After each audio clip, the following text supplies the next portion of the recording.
One of my favorite Christmas memories comes from when our daughters were young, and we, rather than giving them all their gifts on Christmas Day, we celebrated the 12 days of Christmas.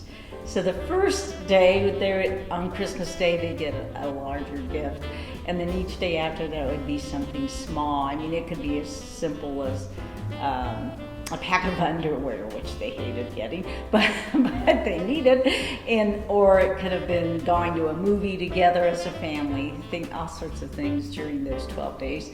And then on the 12th day, we'd have another large gift. And I remember one year we got a whole stereo system, and they were like, wow, that was great. So that is one of my favorite memories.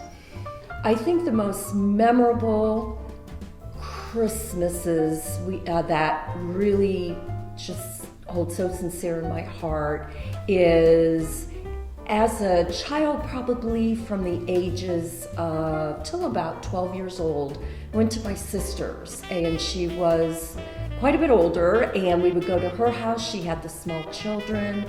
We would always go to midnight mass, all of us.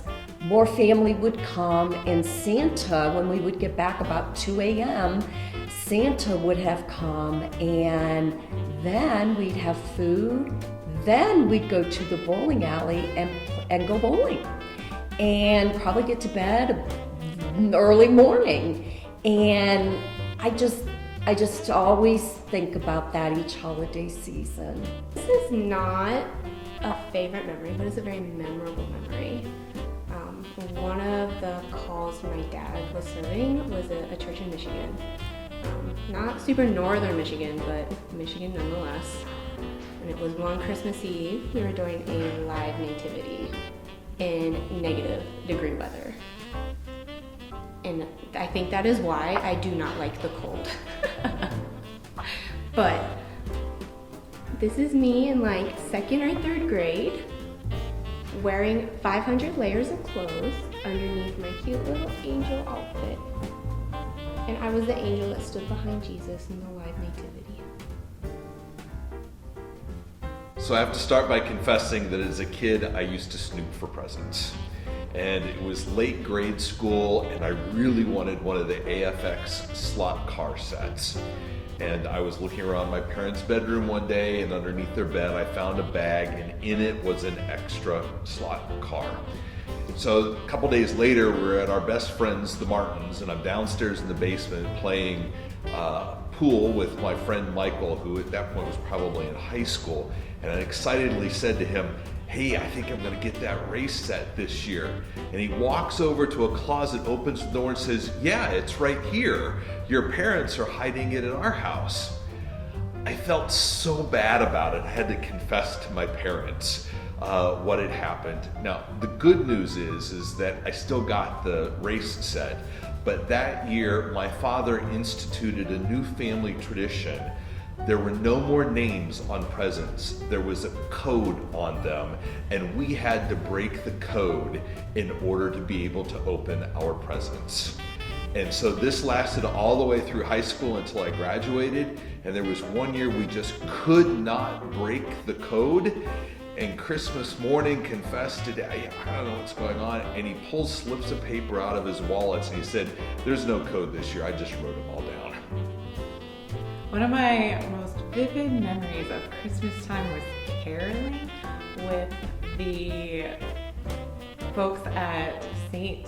John, New Franklin, my home congregation, where we would all come to the church in the evening and have cookies and then pile into whatever car that we could fit and go to the different nursing homes and the folks who couldn't get out and sing Christmas carols. It's the way those, like my parents and the blessed saints of the congregation taught me the words to those hymns that really teach us the gospel, but also taught me how to do visits and introduce myself to folks and include, the people we weren't actually there to see.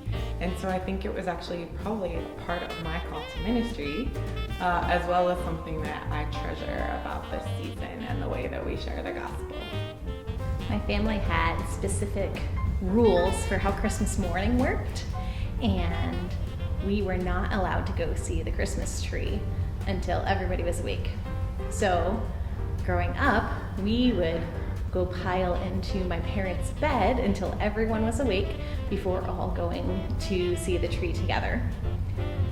Well, I have 3 sisters, and sometime in the late 90s that got to where we had 3 teenagers, a tween, and my parents in a queen-size bed, and we had just gotten a Great Pyrenees dog who decided to join us.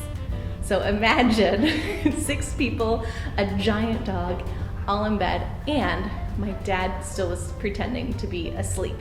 So of course we had to wake him up.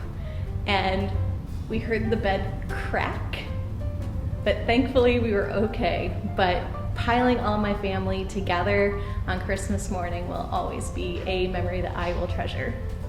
When we went to visit my grandparents who had recently moved to Florida. So all of a sudden it was a warm Christmas. But what made it really fun was that the neighborhood they lived in, put out luminaries. Every single house put out luminaries. And we could walk through the warm weather and appreciate the light of Christ in a brand new way. Merry Christmas! Merry Christmas!